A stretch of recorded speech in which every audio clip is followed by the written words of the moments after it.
Let us continue. Thank you so much. Now, paano mo form ang image the beast? Na-describe ni Doktora kanina. Paano form ang image the beast? When there is a union between church and state. Okay, let us now come to the present truth. Okay, can I have a sound? Okay, panoorin po natin ito mga kapatid ko.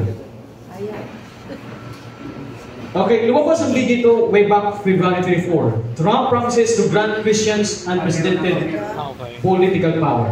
Okay? Let us listen to this one. Because you're the people we want to hear from, the pastors and the ministers and the rabbis, the people in this room are the people we want to hear from, and they have to have a political voice. You know, if you think about it, you have men, you have women, and you have religion. If you look at it, you have more than the men, you have more than the women. You have such power, but you weren't allowed to use that power.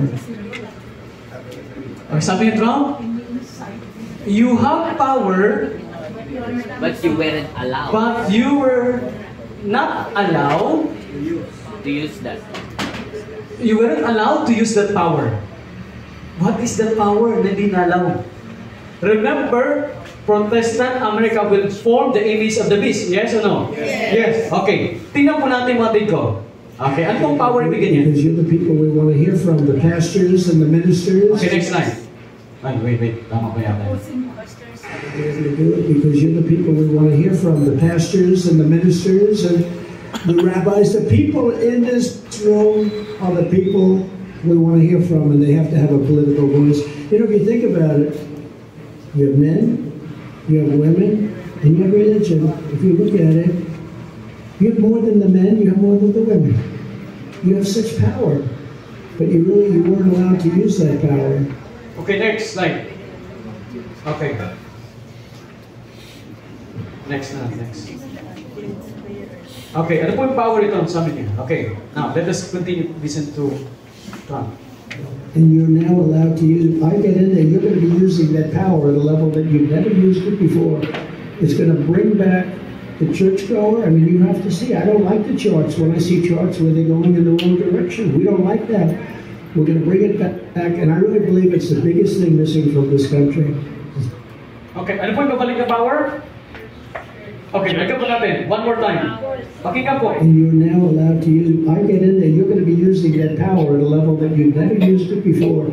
It's going to bring back the churchgoer. I mean, you have to see, I don't like the charts. When I see charts where they're going in the wrong direction, we don't like that. Ano power na bigay po? To bring them back to the churchgoer. Churchgoer. Bakit po ibabalik yung churchgoer?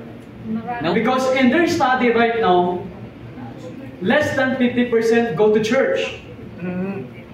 Yes, ma'am. I've heard that they heard the recent news. I think it's in your blog. Na narinig ko na we are lucky that is it every 3 days there's a baptized Seventh-day Adventist and nalalessen yung population ng Protestant churches including the Catholic. Is it? No, it's not from him. No. One of your sabi ni Elder na every the Protestant churches and partner mo and the Protestant churches nalelessen na yung population nila, nag-worry na sila. Because we are blessed that people are starting to hear the present truth of the Seventh-day Adventist Church. Kaya every 3 days, there's a Seventh-day Adventist baptized. Kaya Elder. Yeah, actually, yan po ang ating ngayon po worldwide. Every 3 days. 3 days. Meron pong pumapasok. But the thing is, pati binabanggit ni Trump dito. Okay, kailan ulit election? 4. Sabi niya, hindi daw, merong powers ang Protestant na hindi na-allow gamitin yon. At yung power na yon, ang power to bring back the churchgoer to church. And one day, ang gagamitin nila. Sunday. Nakuha niyo mga bigyo? To read between the lines. Okay, next. And you're now... Okay, next. Sabi niya. It's the biggest thing missing. We have to bring back our religion. We have to bring back Christianity in this country.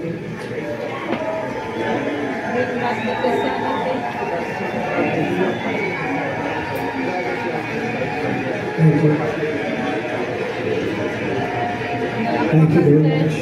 And I make you a simple promise. In my first term, I fought for Christians harder than any president has ever done before. You know that.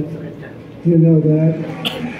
And I will fight even harder for Christians with 4 more years in the White House. We did things that the likes of which nobody has ever done for Christians in this country, and I'm very proud of that. And Okay, wala daw ibang presidente na gumawa niyan, kundi lang siya ang gagawa niya.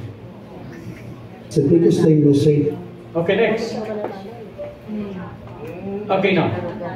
Sino po nag-support po ng Project 25? Heritage. The Heritage Foundation and the Christian Nationalism. Ano pong proposal ng batid ko? Ng mga ng protest ng Amerika. Ito po yung nais nila. Now, the two ways that a people order themselves is through civil law and social customs. Civil laws, when just, are ordinances of God binding our conscience. Why? Because just laws are rooted in God's moral law. God's law is tailored for our good and happiness. Our highest happiness is found in eternal life.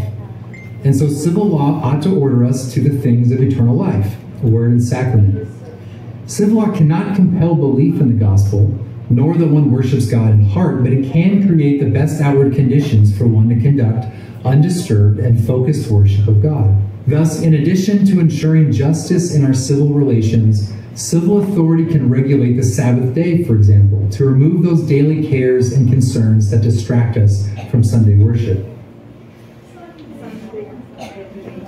Ano gawin nila? Sunday, Sabbath. Pabalik yung ano? They regulate the civil law. Parang disturbances that people can come to church ay malis.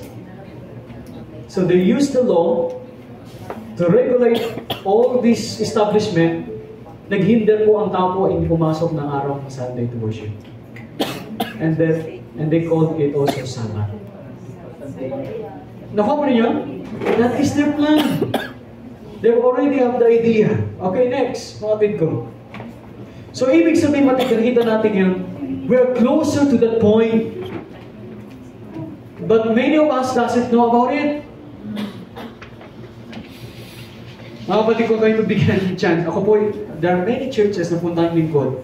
Pag listen ko ito, iba po natatakot. One time, meron kong church sa Cavite, nilecture ko itong bagay ito. Bakit naman ito? Stop it! Hindi dapat pag-usapan yan. Nakatakot yan. Pag-usapan natin about love of God lang.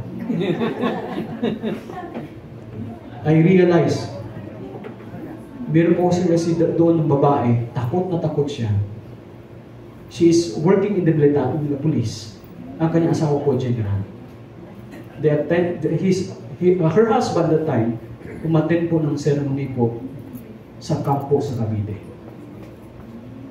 If we are not converted sa Panginoon faithfully, maghahari po ang fear sa atin na hindi tayo ready because of our sin.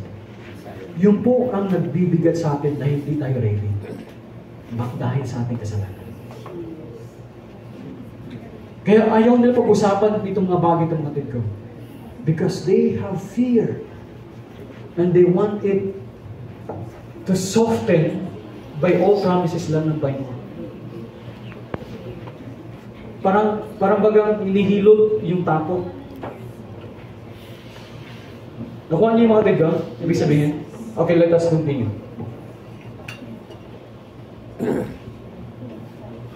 Okay?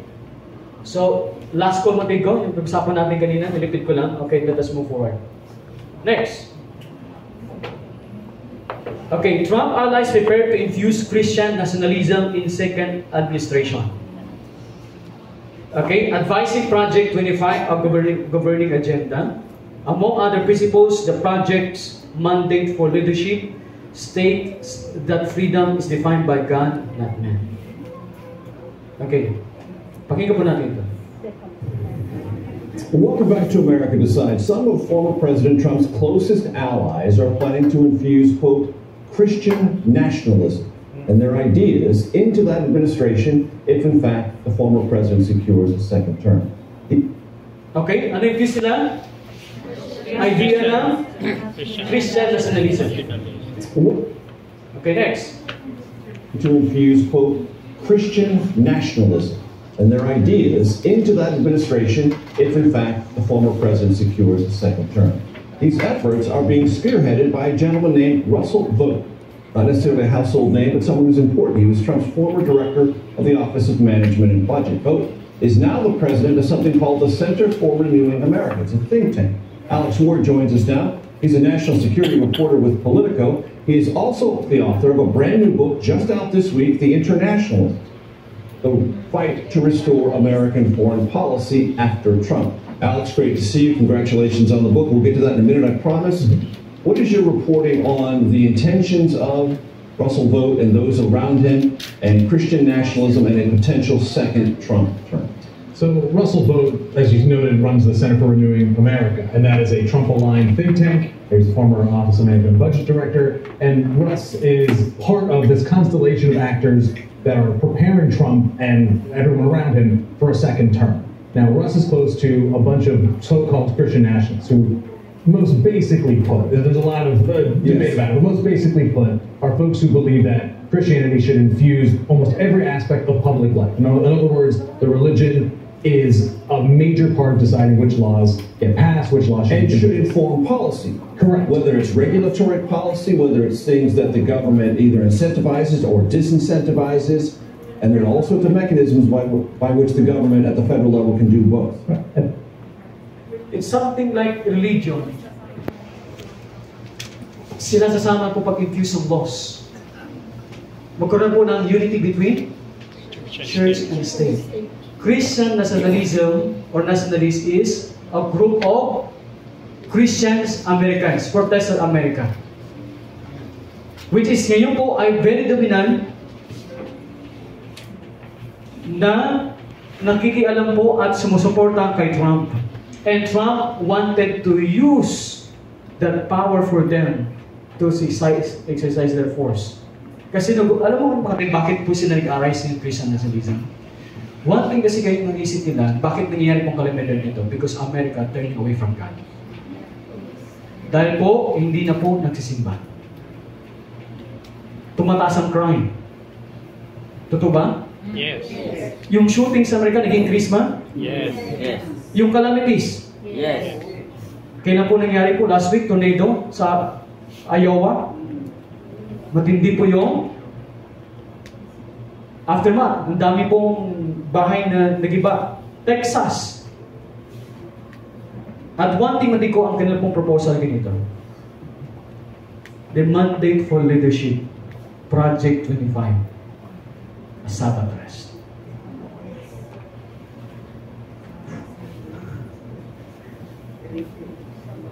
If God will allow it to happen, it means we are in the rapid progress in the end of time.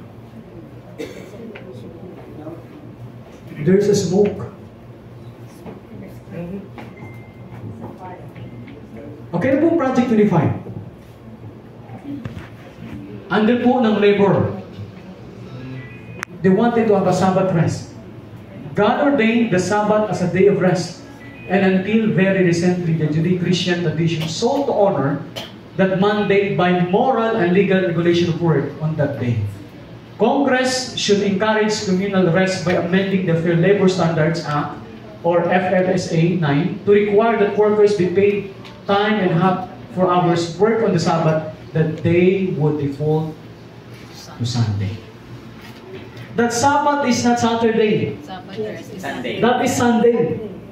So, ibig sabihin, makita natin ngayon matid ko, slowly,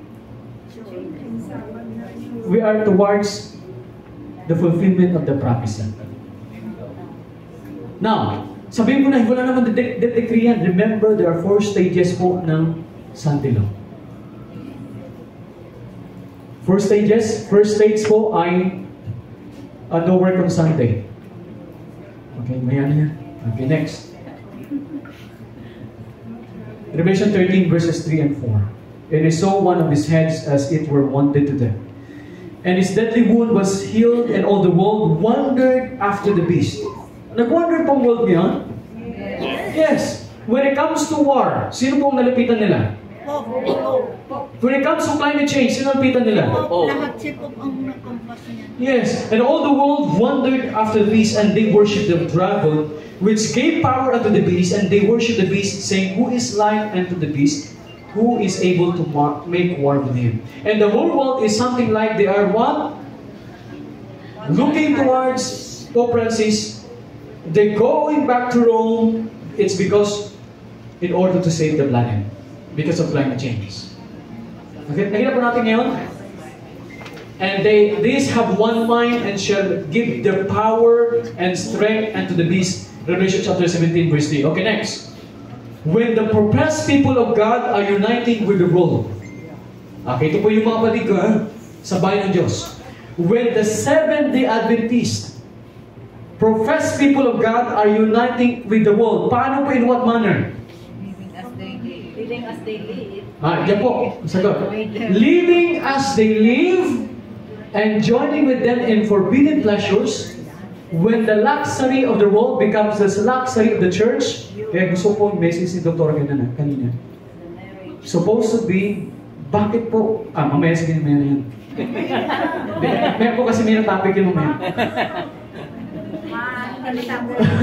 Mamaya Dok, nandun yun sa topic yung mamaya. When the marriage bells are chiming and all are looking forward to many years of worldly prosperity, matagal pang panahon, madami pa tayong plano. Bata pa mga anak ko. Paaralin ko pa ng college yan. Okay, magbili tayo ng TV. Okay. Kapag namuhay po tayo, yung STA po ay namuhay kagaya ng mundo. Then suddenly, as the lightning flashes from the heavens, will come the end of the bright visions and delusive hopes. Akala na matagal na, pero close to probation, tapos na po na. Okay, next. Many Seventh-day Adventists believe that they have time until just before the issuance of the death decree of the Sunday law. Then they will get ready. That is wrong. That is very too late. Kailan po ang decree? Nilagyan mo po ng flash. That is the time when we already flee to the mountains. Kailan po i-declare ang death penalty? Mangyari po, example po ay, sabihin natin ay Monday, kasi close na Sunday, di ba? Okay, i-implement po ng Monday. Ang gagawin po ng Angry Mob, Sunday pa lang, before midnight, okay, kasi atakin nila yan eh, mga, parang sabi nila, kasi flight is midnight eh. Hating tapat ng gabi, 12 midnight. Mga 1 o'clock or 2 o'clock, sila po ay uunahan nila pong batas. But during the time, the angel of God will form, katulad natin, and they will grab our hands and they tell us to flee.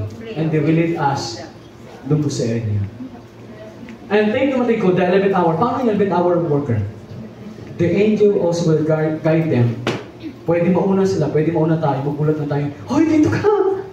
Di ba kayo nag-attend ng seminar? Bakit dito ka?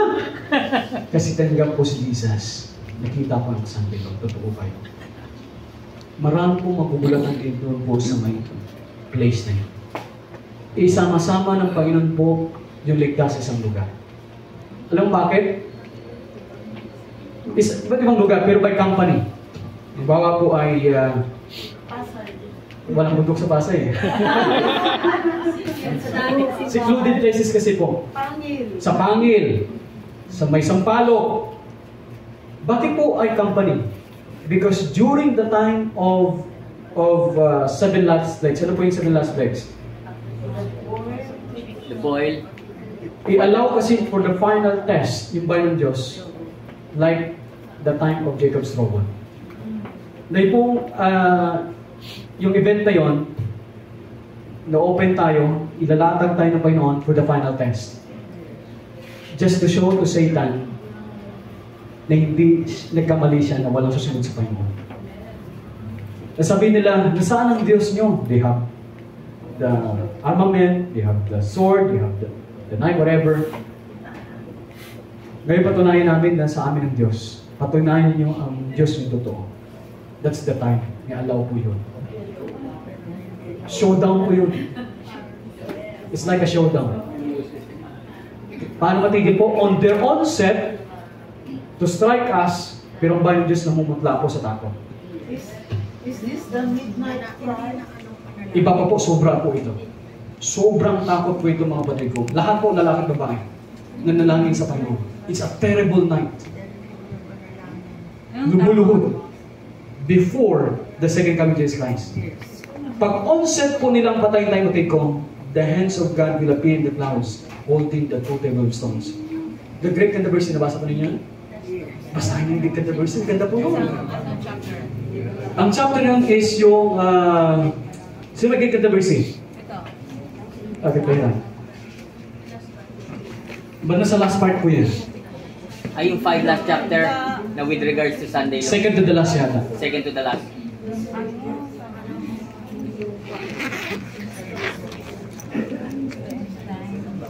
God's people delivered. Basahin niyo po, God's people delivered. The hands of God will appear in the sky, and all eyes gaze to that picture. And then mag-ilaw po yung 10 commandments at yung mag-ilaw po yung 4 commandments. That is the Armageddon. The state of Armageddon on time. Diyan po sa Greek Controversy. Kaya po mga kapatid, we need to read the Controversy. Kasi pag nabasa natin yun, alam natin yung last. Alam po ninyo sabi ni Miss White, yung pong hindi nagbabasa ng Spirit of Prophecy kahit ligtas, matindi po ang anxiety and depression during that time.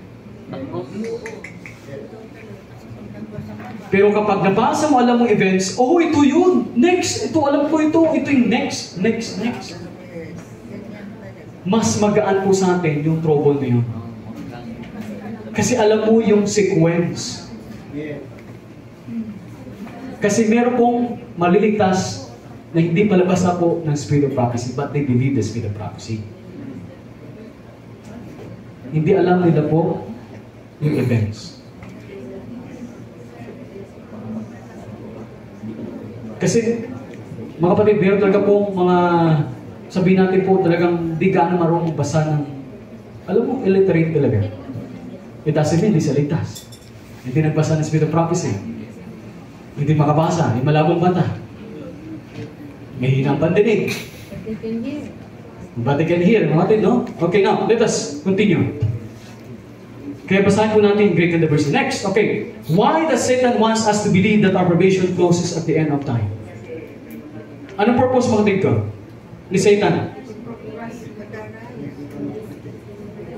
The signs of Christ coming are fast fulfilling.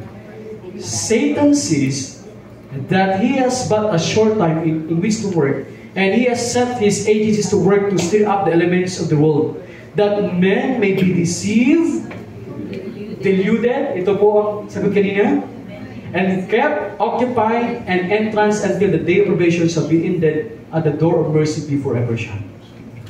Paano ba delusion? Don't read it. Okay lang yan. Basta manapataya ka lang, it's okay. Huwag magbasa, huwag mag-prepare. Don't go to the country. God will provide something for you. Until the probation is closed. Pagdating po sa city, the most cruel bondage, maranasan po din natin lahat sa panahon po ng no buying and selling.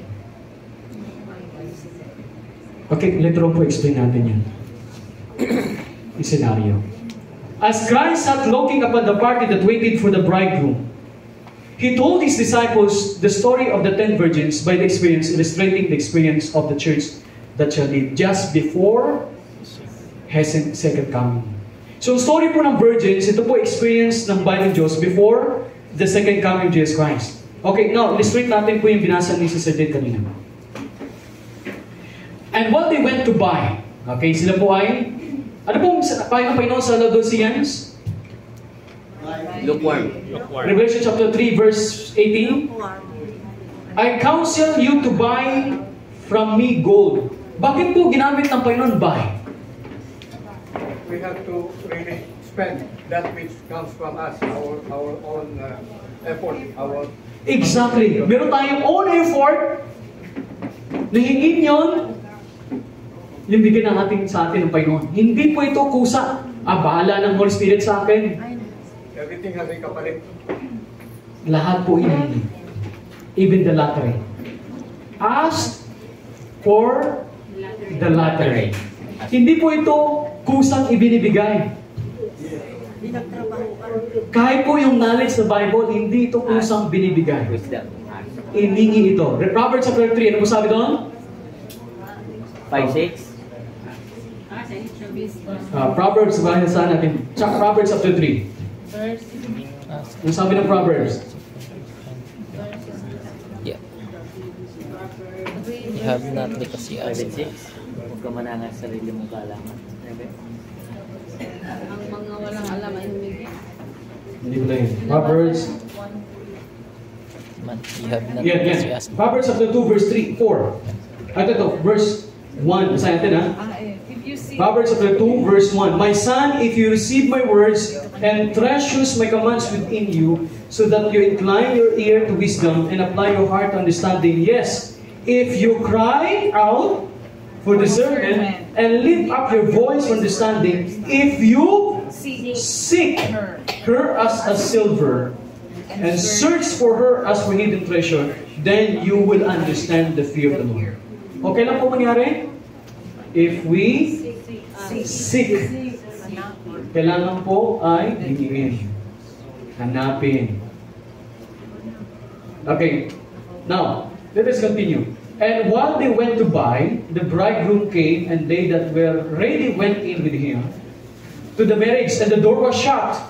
Afterward came also the other virgins, saying, Lord, Lord, open to us. But he answered and said, Verily I say unto you, I know you not. Watch therefore, for ye know neither the day nor hour where the Son of Man cometh. Now, let us continue. Ang sabi po ng ating Panginoon, Mark chapter 13, verse 33, Take heed, watch, and pray. For you do not know when the time is. Matthew 25, verse 13, Watch therefore, for you know neither the day nor the hour in which the Son of Man is coming. Bakit po kailangan natin mag-watch? Ano pang ibig sabihin na di natin alam kung kailan dating po ang Panginoon? Is that talking about the second coming of Jesus Christ or pagdating po ng judgment?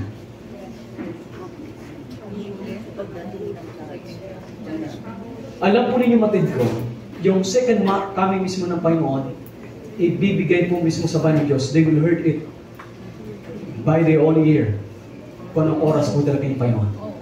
and the thunder is Pero sa hindi ligtas, is a thunder. Ano ibig sabihin niya? That is the time of the judgment that will begin in the house of God. So, ibig sabihin, kailangan magbantay po tayo matigro. At magpuyat. Kaya sabi natin kanina, we need to have self-examination and self-assessment. Okay, next. We are now living in a most perilous time, and not one of us should be tardy in seeking a preparation for the coming Christ. Let none follow the example of the foolish virgins and think that it will be safe to wait until when? The crisis comes before gaining a preparation of character. To stand in the time, it will be what? Too late to seek the righteousness of Christ when the guests are called in and examined. Lahat po tayo examined. Kailan po nangyari examination? 1844 until right now, paano po? Investigative judgment. In the investigative judgment. Okay, kailan po yung crisis na yan mangyari? Okay, kailan po yung crisis na yan? What is that crisis? Okay, let us go to the book of Testaments, volume 5, 7.1. As the writing of this volume was being brought to a close, a crisis threatened in the United States in the form of what? A proposed national Sunday law. So, ibig sabihin natin ko, the crisis or the shaking will start when? When there is a Sunday law. Doon na po magkaalaman, sunod tunay at hindi.